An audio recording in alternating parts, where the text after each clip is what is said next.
Well, it's Fundamentalist Friday, and we're picking up where we left off last week, talking about the FLDS leadership and Ruland Jeffs' quick rise and fall from power. We're going to then head over to the Pray and Obey home, where the defrocked leader and his 87 wives lived. It's Fundamentalist Friday.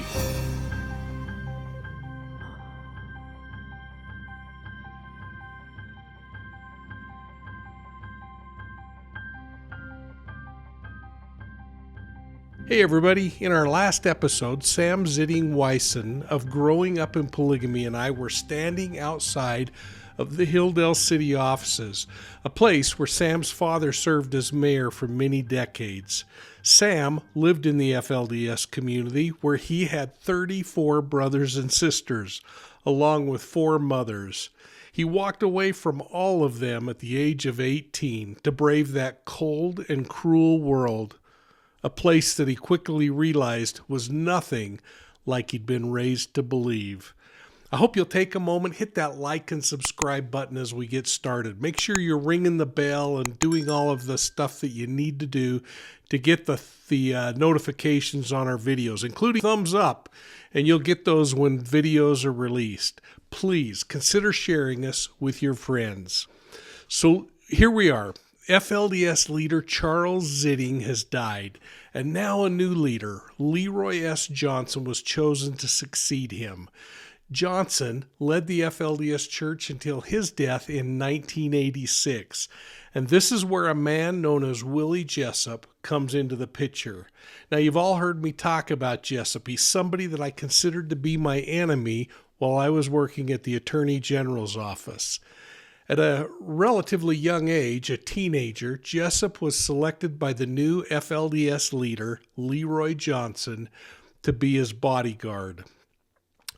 Jessup was so good at what he did, his security job, that after Johnson's death in '86, he was retained as the bodyguard for Ruland Jeffs. And that continued throughout Ruland's life and into Ruland Jeffs' life before he went to prison. In 1984, after many years at the helm of the church, Johnson was nearing death. And like times before that, schisms in leadership and tries and power plays for controlling the church began to fester. These power plays actually resulted in the creation of another splinter group of fundamentalists that became known as the Centennial Park Group, and they are much more affluent and living just to the southwest of Hilldale, Colorado City. They claim to form their government because Johnson started preaching that God wanted him, Johnson, to be the only person with authority to make rules for the community. Now, that didn't sit well with the other men who had historically governed the FLDS as a group of leaders. But to assert his power, Johnson pressed on, and the division occurred. You know, I found this really cool old journal entry that I'm going to use artificial intelligence tools to create into a narrative on what became known as the one-man rule. The FLDS traces its roots and authority from God to a group of early mainstream Latter-day Saint apostates. They believed they were instructed by God to keep the principle of plural marriage alive, something that was necessary since the mainstream Latter-day Saint faith had abandoned the practice of polygamy in 1890. These former, and now excommunicated Latter-day Saints, were led by a group of men called the Council of Friends. Together, they made all the decisions for the community. Their decisions required a unanimous vote before being implemented. After a considerable amount of time, some of the council members started claiming they were receiving revelations on how to govern the community. This continued until the early 1980s. The leader of the council at that time was Leroy Johnson. Concerned about the undermining power plays to his authority, Johnson revealed to the council members that he should be the final decision-maker on important issues. He told the men in the council that they would no longer use the previous form of democracy in decision-making. Appalled, some members of the Council of Friends began questioning Johnson's newfound authority, all the while reminding him of earlier revelations that taught that one man should never be the sole decision-maker. Johnson responded by admonishing the Council of Friends that the revelation they were leaning on came from the devil, and it was not to be followed. This caused a split in the council leadership, which impacted the community of polygamists, resulting in 1/3 of the members of the polygamist community splitting off and forming what is now known as the Centennial Park Group. The remaining 2/3 of the community sided with Leroy Johnson and his new doctrine, which stated, "There is only one man in charge at a time, and that is the way it has been throughout all the history of God's dealings with his people, both in this world and in the world before this one, and in the world before that one. Only one man at a time holds the power, and those who act during his administration are only acting under a delegated authority." The one-man rule became the religious law of the FLDS. When Johnson died a few years later, Ruland Jeffs became the new leader, almost immediately announcing he not only led the community, but declared he was a prophet of God. Ruland Jeffs took things to the extreme by solidifying the one-man rule and changed the cult's history by eliminating the names of anyone who opposed him from its records. When Ruland Jeffs died in 2002, his son Warren Jeffs made his initial play for power. He too declared he was their God's prophet. One day, while teaching children in their church, Warren Jeffs said something that doesn't appear to be true, but an example of how he tried to rewrite the FLDS history. He said, "About 15 to 17 years ago, there were several apostles who turned against President Johnson. Many have fallen away, not believing. There is only one man who holds all the authority, and that one man is President Warren Jeffs," speaking of himself. Jeffs then likened himself to scriptural prophets like Enoch, Moses, and Elijah.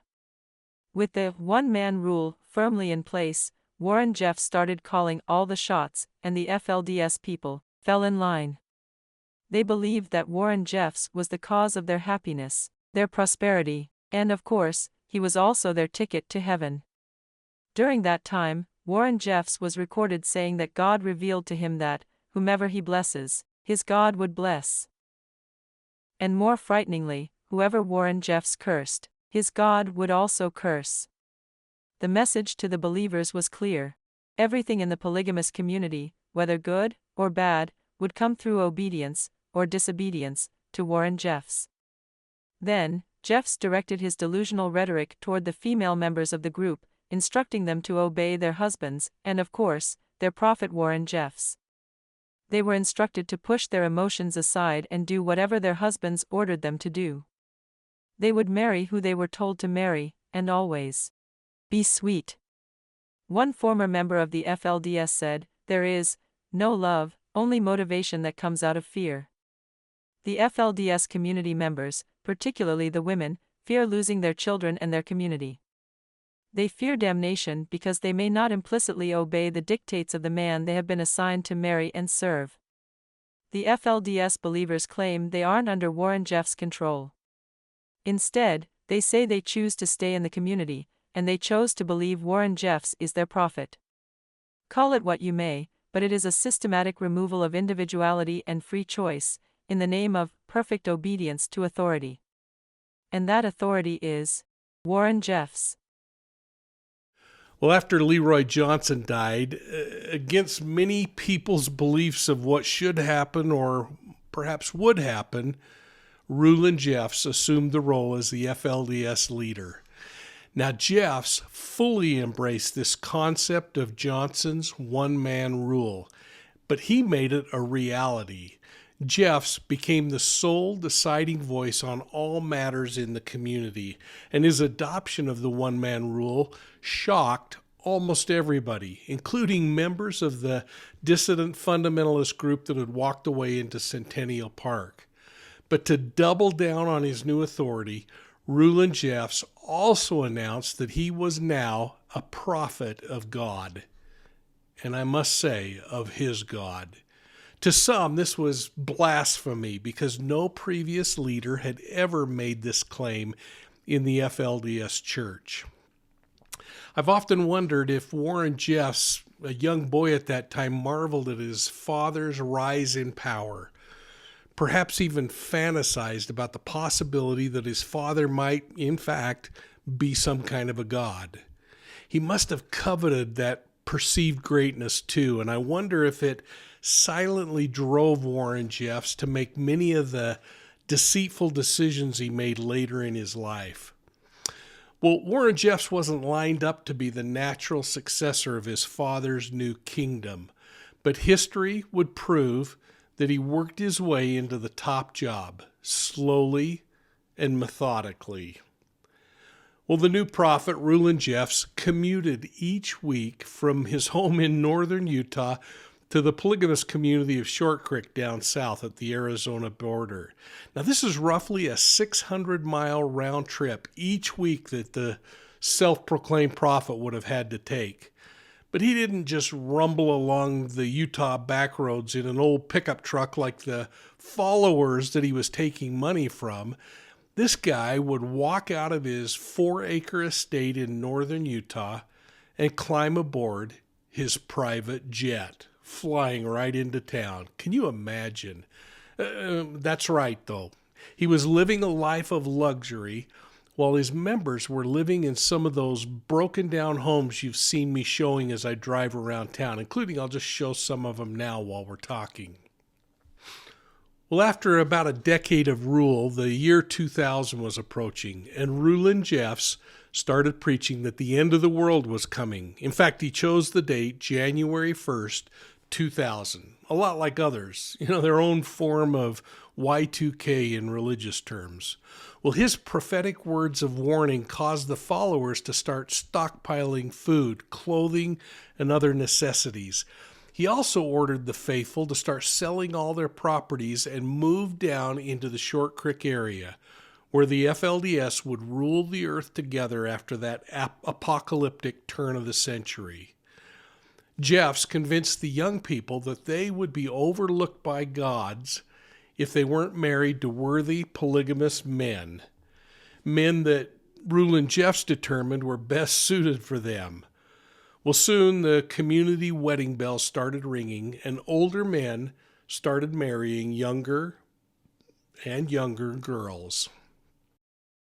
While the rest of the world faced Armageddon, Ruland Jeffs taught his followers that they were safe in the polygamous communities of Colorado City, Arizona, and Hilldale, Utah. Remember, they split that border. There, they would wait for their God to return and give them more direction as they took over governing the world. Well, as many of you know, the year 2000 came and went. I don't know about you, but I don't remember anything apocalyptic happening. My computer even kept working. Well, Ruland Jeffs remained quiet, other than an occasional chastisement over the fact that the world didn't come to an end because the FLDS members weren't living worthy enough. And like all good cult leaders, he told the FLDS faithful that their God was angry with them, but he was giving them another chance at proving themselves if they just did more and the things that he demanded. About that time, Ruland Jeffs suffered a stroke, and he was no longer able to communicate with the members of the FLDS. So to fill this spiritual void the members desperately were seeking, his son Warren started speaking up for the ailing prophet. But Warren Jeffs could offer no answers, and certainly not comfort. I read about one old-timer from the community who told a newspaper reporter who was out in the area about this time that he worried about the polygamous community falling apart when Ruland Jeffs died. He was quoted as saying, quote, "We're in a holding pattern right now, but you can feel the change coming. It's on the horizon, and it's obvious there's going to be a power struggle," close quote. Well, Ruland Jeffs' faithful followers began to predict the collapse of the FLDS because they recalled Ruland saying, quote, "After me there is no other," close quote, meaning to them that Ruland Jeffs was the last leader of the church before the end of the world. And like other self-proclaimed cult leaders, Ruland Jeffs died, and the end of the world didn't come. The apocalyptic prophecies that Ruland Jeffs made didn't happen either. You know, I still think one of those prophecies that I heard where Ruland Jeffs is credited with predicting that Hoover Dam would burst open and that the floodwaters would cover the city of Las Vegas is just one of the funniest and outrageous things I heard. It just flat didn't happen, folks. And you all know that I like geography, so I got to just say I have to report a couple of geographic facts here. Hoover Dam is at an elevation of 1,232 feet above sea level. Las Vegas is located 2,001 feet above sea level. So for Ruland's prophecy to have happened, that water would have had to flow 769 feet uphill to destroy the town that's known as Sin City. Just more proof that you can get away with all kinds of goofy claims when you control people's access to the media, books, or the internet. Well, as Ruland Jeffs neared death, the question of who would replace him came to the forefront of everyone's mind in the community. Their theology suggested that Ruland would handpick his successor before dying, and many people thought it would be a guy who went by the last name of Harker. This Harker guy was one of Ruland Jeffs' assistants in running the FLDS church.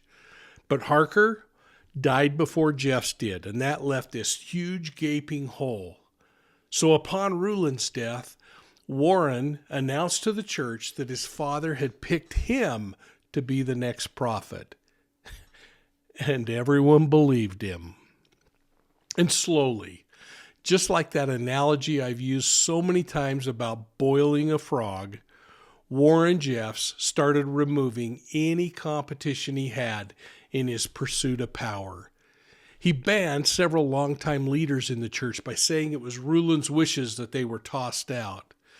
The congregation sustained their new leader publicly, but many people were questioning what Warren Jeffs was doing privately.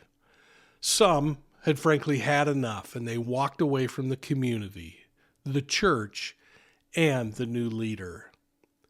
So when Ruland Jeffs died in 2002, Warren Jeffs assumed the leadership role, and upon taking over the reins of the FLDS church, Jeffs started house cleaning, and he used his new title as prophet to assert his control. The first thing he did was he fired a really popular leader up in Canada, a guy named Winston Blackmore. He was the regional leader up there. He was loved by the members in Canada, and Jeffs considered him to be a threat to his authority. Jeffs excommunicated Blackmore from the FLDS church, and he stripped him of all his leadership responsibilities.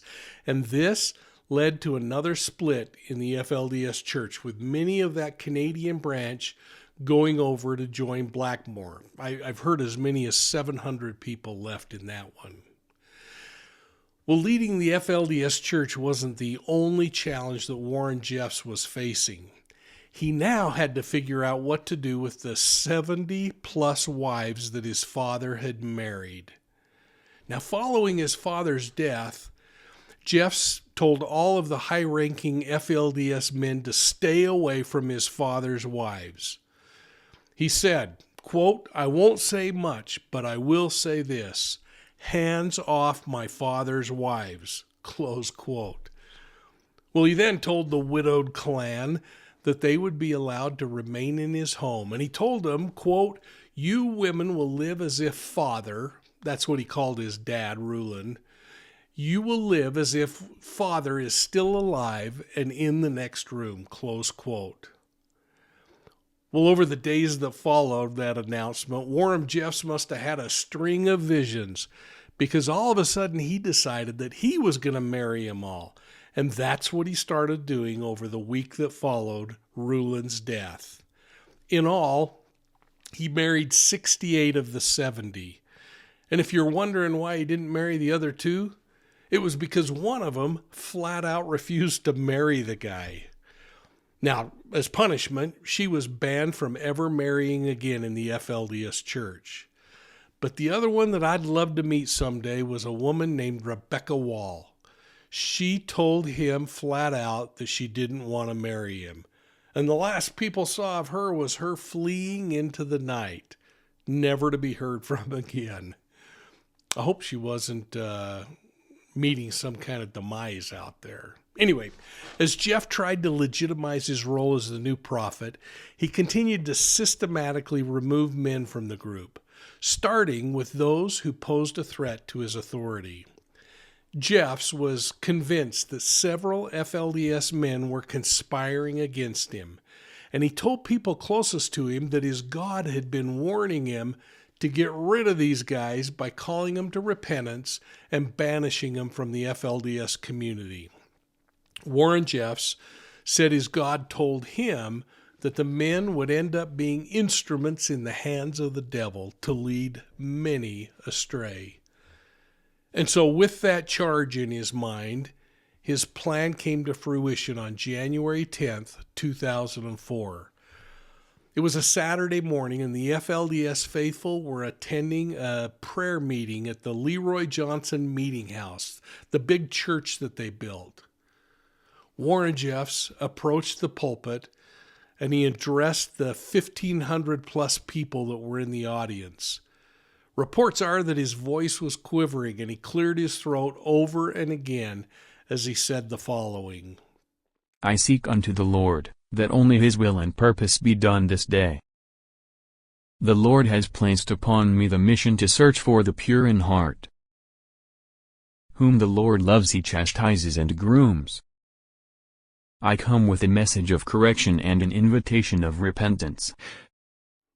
People were dumbfounded, and then Jeffs had 4 of the sons of a man named John Y. Barlow, you'll remember him from the early leadership of the church, stand up, along with 4 of the sons of his father, Ruland Jeffs. With these 8 men standing in front of 1,500 plus people, Jeffs publicly denounced all of them and called them master deceivers, saying, Verily, verily. Thus saith the Lord to this people, all those who join with these deceivers and hypocrites, will be darkened, and will have to be cast out. Then Ruland Jeffs addressed the Barlow sons directly, saying, quote, you judged and criticized legitimate authority, close quote.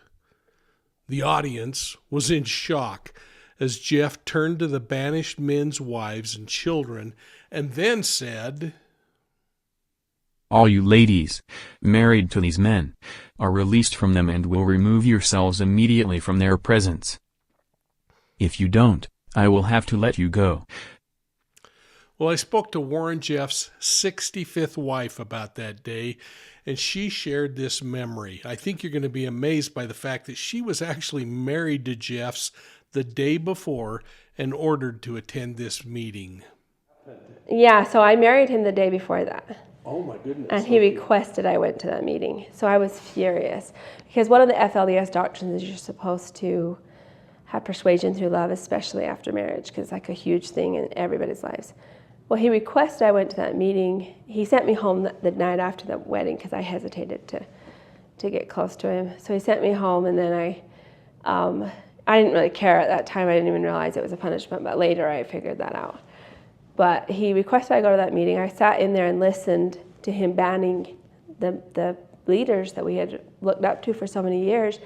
And I'm like, if I had just heard about this later, I probably wouldn't have been so mad. But this is not persuasion through love. This is like, there's no hope. And this is the guy I married yesterday. You know, like, it was very devastating for me. That was one of the red flags that was in my mind when I went to the secret meeting after that when he talked about the children. Well, nothing like this immediate and public excommunication had ever occurred in the FLDS church historically. And Ruland Jeffs was just warming up. He then had another 13 men from the community stand up in front of this group. Remember, 1,500 faithful. They too were told that they were excommunicated at that very moment, cast out of the community.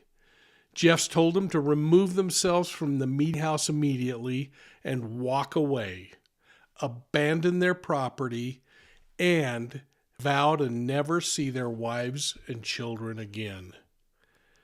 Warren Jeffs then chastised them one more time from the pulpit, saying, quote, "You know what you have done." Well, with dazed and confused looks on their faces, they did as their prophet commanded, and they walked away. I don't know about you, but I suspect there are a few of you out there that are jumping up and down right now saying there's no way I'd do this. Well, these men and Warren Jeffs' followers are like lemmings who walk off a cliff because the one in front of them walk off the cliff. This behavior is really consistent with people in cults who follow the will of a leader. They will walk straight into a situation or circumstance that's dangerous, stupid, or even destructive. You see, cult members, like lemmings, eat up conspiracy theories to the point that they're blinded by lies or even truths, that they don't even see the cliff that they're about to walk off. But I believe they would even walk off it if they knew it was there. And after that, the men walked out of the building. Warren turned to the huge congregation that had just witnessed this power play and ordered them to show their support by fasting for 2 days. He also told them to avoid contact with each other, including family members. And then he ordered them all to kneel down on the ground while he offered a prayer of chastisement. It ended with Warren Jeffs giving a ray of hope to the excommunicated men that if they would go and send him letters of confession, along with promises to change their behavior, he might allow them to come back into the church. Well, last week while I was in town, I interviewed a woman named Ruth at the local library. She grew up in the polygamist community, and she was actually in attendance on the day when the men were banished. She shared these thoughts. So for me, then at first I was really confused. I was very confused about it because I remember sitting in the meeting when he was kicking out those men, and that Monday morning, and I remember turning to one of my sisters and saying, "Why hasn't he kicked us out? We're not any better."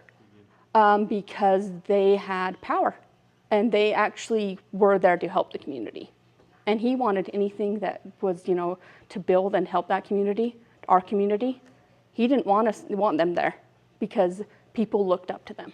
Your thoughts when that happened? He kept doing that, and at one point I finally just stopped raising my hand and stopped saying I, because I didn't agree, and nobody knew, like. But you knew. But I knew. Yeah. Wow, that too. I never thought that I would be selected because I felt like I was too plain looking. Wow. And so I noticed that a lot of the ones and also I wasn't a redhead, so. But I could have potential of having a redhead because it's in my genes. We have the recessive genes. We have the recessive for the blondes and the redheads. So what was the deal with redheads with him? He had a real thing for redheads. I honestly don't know what it was, but yeah. They literally, some of those families, they literally would get rid of everything that had to do with that person, like as if they never existed. It was horrifying to see, because when they did that with my grandfather, then when he had been kicked out, then they started doing that, and my sister, she actually took some of the pictures of him, because they were getting rid of them. And she's like, "No, I want these. They're my grandfather," like. And if you're wondering what happened to these men, you can check out my story map that's going to be released in a few weeks to hear about their individual stories. The long and short, though, is that I could only find one of those 21 men that was eventually allowed to return to the FLDS church and the community. I'm not even sure that man got his family back, or if he even had one when he was banned. Hey everybody, look who I'm hanging out with. And listen, I'm not attending choir practice, but I just wanted to tell you that you need to be watching Profiling Evil YouTube. Don't miss it. I'm telling you, there's something there for you every single time. I never miss, you shouldn't either. Now, fully in control and unchecked, the pressure of the public spotlight intensified on Warren Jeffs. And to get away from that attention, Warren started having members move to other communities. And he then came up with this idea to take the elite members of the cult and move to Texas, where they started the Yearning for Zion Ranch.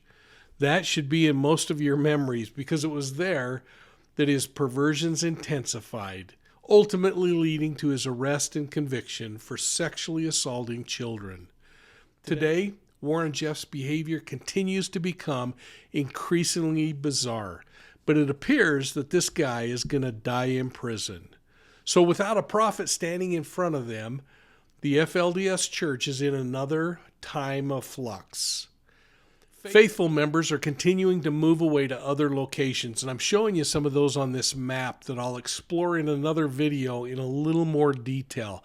But I wanted you to see that it reaches out a long ways to Canada, to Montana, to California, and Mexico.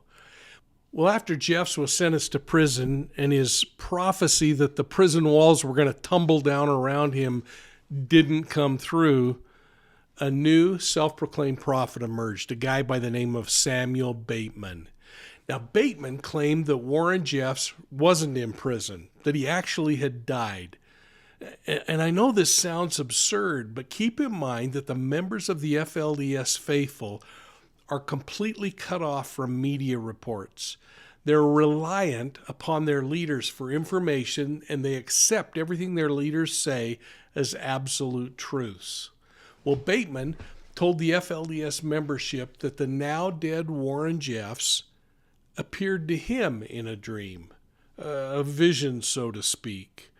And in that vision, Jeffs instructed Bateman that he was now the new prophet of the FLDS Church, and that he should immediately begin taking new brides on, including allegedly children. Well, Bateman did start marrying and building his own harem. That is, until the day that he was pulled over by police officers and they discovered child brides stuffed in the back of a trailer that he was pulling behind his vehicle. So make sure when that story map comes out that you go to the story map and learn more about that. But the question remains, will the FLDS Church completely disintegrate without Warren Jeffs leading it day in and day out? Or is he leading it day in and day out from inside the prison? He was getting hundreds of visitors. I don't know how many he's getting today. Personally, I don't think that this cult is ever going away. Now, I hope you found this information helpful as we dig into the leadership and the changes in the FLDS Church's history. Sam Zitting-Weissen and I are going to continue to tour Hilldale and Colorado City together, and I hope you'll keep coming along with us. So let's wrap up this segment by visiting the offices of Ruland and Warren Jeffs. And please, make sure you go over to Sam and Melissa's YouTube channel. It's called Growing Up in Polygamy, and subscribe to them. I've had so much fun traveling around with Sam as we talk about the key locations in Short Creek. Sam shares his memories of life in the FLDS as a member, and I share my memories as an investigator in the Attorney General's office trying to break open some leads in the FLDS community. So let's watch this first conversation outside of Warren Jeffs' office. Well, hey, folks, we're standing outside of Warren Jeffs' offices, and this one, Sam, is really kind of important, and I wanted to talk about it a little bit just to kind of relay some of the things I learned in the investigative process and maybe get your impressions. So Warren's office is this little window right here, and the thing that was so interesting to me about this is there was one allegation where a woman alleged that she was raped inside the office by Warren and that she climbed out the window and escaped and then ran up into the hills just north of us where she hid out. Do you remember hearing about that story? Or? I've briefly heard about it. When I was here, of course, I didn't hear anything about that, right? I mean, a lot of that kind of stuff was completely kept away from most of the community. We thought Warren Jeffs was a godlike, perfect person that could do no wrong. And of course, that's what we believe. So if a woman was to have something, or a girl have something like that happen to them and then try to spread the rumor around town, it would have been immediately shut down, and we would not have believed her if she was saying it came from Ruland Jeffs, or if she said that Ruland Jeffs had done something like that. Well, unfortunately, this one of the things that you do as an investigator is you take the story, but then in court cases, oftentimes, what we find is that people will say, "Hey, this person said something happened. Let's charge the individual." yes. But in court, that doesn't work. And what we talk about is that in a courtroom, you actually need multiple forms of evidence in order to prove a case. Yes. You might have that eyewitness or that victim statement. You might have a friend who becomes an eyewitness that says, "I saw that happen." Mm-hmm. Oftentimes, especially in sex assaults that are immediately reported, you'd have physical evidence that you could rely on. Right. A scratch or body fluids that are recovered and other kinds of things. Yeah. And then you have other kinds of circumstantial evidence, things that say this plus this make pretty good sense, and this probably happened. Equals, yes. So if you remember, her testimony was that when the assault occurred, she jumped out of the window across to the sidewalk and ran up into the hills. Yes. And I found this kind of interesting because can you tell me, even with your massive height, if you could have jumped from that window across to this landing and escaped? Well, that seems challenging. I'm not sure how that would have or could have happened, and I don't know, was it for sure this office that she referred to? According to Willie Jessup, and again, Okay. whether that is tainted by memory or factual or not, the testimony wasn't that I jumped out of the window and down to the ground and climbed out and ran to the hills to the north, as we see here. Right. It was that I jumped out of this window across to the sidewalk. I mean, that's 10 feet down. Of just that alone to get down, then she would have had to climb up this wall and over the fence, which could have been done, but it would have been a challenge, especially if someone was after her. Now, I don't know if this was something that she did in the middle of the night or claimed to have done. That's hard to say. It really is a tough one. And in no way am I discounting that it may or may not have happened. But when you start looking at cases like this, these are the kinds of things that you try to think about and use to corroborate whether something makes sense or not. Yes. And this piece of that description doesn't make sense. Doesn't mean the assault didn't happen. Right. May have even been in an entirely different office along this building. And that could have been it, because this building alone, this house, this used to be Ruland Jeffs' home, actually. And in these windows here, the offices I was very familiar with, because we would come and visit the Jeffs sometimes, because inside here was where people would come and wait to have a meeting, or wait in some cases to get married or something like that. So my sister did marry Ruland Jeffs way back when. Wow. And she was, I believe, 19. He was getting close to 80, and I believe she was his 60th wife. Now, this is Ruland Jeffs, not Warren Jeffs. And was she excited about this? See, that's an interesting topic, because it appeared to be so, yes. As a young boy, I thought she was very excited. And I assumed, because of the way things were portrayed, that it was the greatest honor to marry the prophet of God and to be one of his wives. And so it seemed as though she was excited. But if I could put myself in her shoes back when, I can see some concerns that maybe she would have had. Yeah. And as far as the abuse and things going on, back as a young boy when we would come into these offices here, it was just a spiritual, powerful experience that we thought was so amazing to be able to come into this home. I felt like I had died and gone to heaven was the feeling that I had in this home here. And now it wasn't just one girl.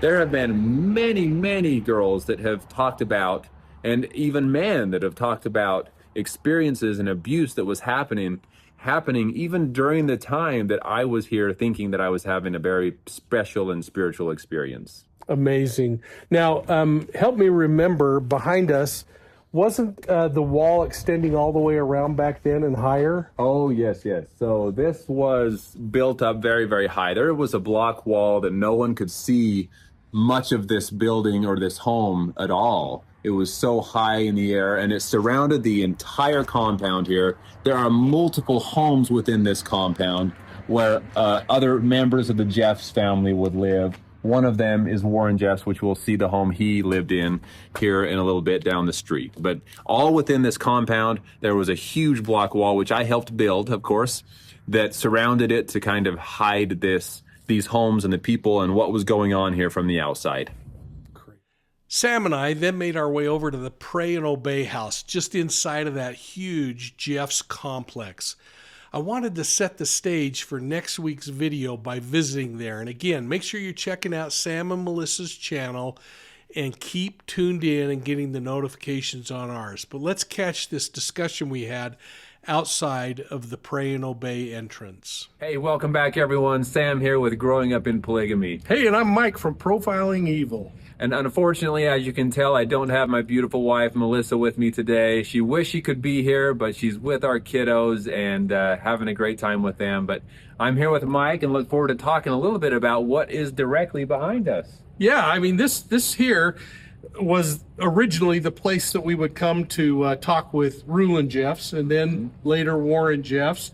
Yep. And of course, we can see that signature chimney stack has changed recently. It has. Why don't you tell us a little bit about this? Because you actually played a pretty important role in all of this, building the wall and working on this complex. If you find any crooked blocks behind us on this wall, that was my doing, just to leave my mark. No, I'm kidding, but probably. But yes, directly behind us, you see the home that Warren Jeffs lived in. And the chimney there says, or used to say, Pray and Obey. Very iconic chimney. And we have footage of that in the past that we've come out here and done. But they've recently taken that down. And it's a very positive thing to see this change that's happening in the community now. Most everyone living here does not follow Warren Jeffs anymore. And the community really is coming together and making some really good changes, in my opinion. You know, the thing that I think is impressive, you and Melissa have been out here quite a bit working on what that change really means for this complex. It used to be Warren Jeffs' home for him and all of his wives. What's different about it today? It's very different. There is no Warren Jeffs or his wives here. That's a good point. If there are any of his wives here, it's because they are getting help from the Short Creek Dream Center. This has become an organization to help people that are trying to get out of a very difficult situation and have nowhere else to go. And the Short Creek Dream Center here, which Brielle Decker, who was the 65th wife of Warren Jeffs, has a very big role in helping getting this up and going, and is still very involved with helping people that are leaving the FLDS church and need some help. In some cases, hiding from people within the FLDS church, and in other cases, just don't know where to go, don't know how to get started with life now that they have been under Warren's control for so many years. That's pretty amazing. Number one, to think that one of his wives, who was so deeply embedded in all of this, would help drive that effort and help others. And there have been some really laudable people who have stepped up to help the victims of this kind of coercive control, not only to get out, but to stay out, because that's not just the easy part, it's probably getting out, isn't it? In some cases, yes. I mean, there have been stories, and Brielle Decker was one of those stories, where she was physically locked up and could not escape. They were physically holding her hostage. But that's, I would say, more rare. In my case, and in a lot of people's cases, it's the decision to leave and to actually physically move out is very challenging, yes, because you know you're leaving your family behind. So emotionally and mentally, it's very, very challenging. But yes, once you get out, what do you do? That all you knew was in the church, working for the church, you know, doing what Warren Jeffs told you to do. So once you're out, it's hard to find your feet. Well, I hope you're enjoying this deeper dive into the FLDS community and polygamy in Colorado City, Arizona, and Hilldale, Utah. Please take some time to enter your comments down below and spend some time reading and reacting to each other's comments. If you're finding this topic to be interesting and you'd like to learn more about cult behaviors, check out my book Deceived, an investigative memoir of the Zion Society cult. You can find Deceived at profilingevil.com, and if you get there in the next month, I'll be happy to sign it free of charge, so don't buy a signed version. Now, if you live outside of the United States, you're going to have to get an unsigned copy through Amazon. And please know, folks, that the proceeds from Deceived are going to build a new children's advocacy center. That's a place that's designed to serve child victims of assault, and we are really proud to be a part of what's going on there. Hey, look for Profiling Evil on Facebook, Instagram, YouTube, and Twitter. And check out Profiling Evil podcasts on your favorite podcast platform. Please make sure you're checking out profilingevil.com. And while you're there, sign up for our digital newsletter, The Bolo. It's the only way you're going to get the Bolo, by signing up. I gotta have your information there. I only get your email address, and I promise I'll never share it with anybody else. Thanks for your support of Profiling Evil. We'll see you soon at the next crime scene.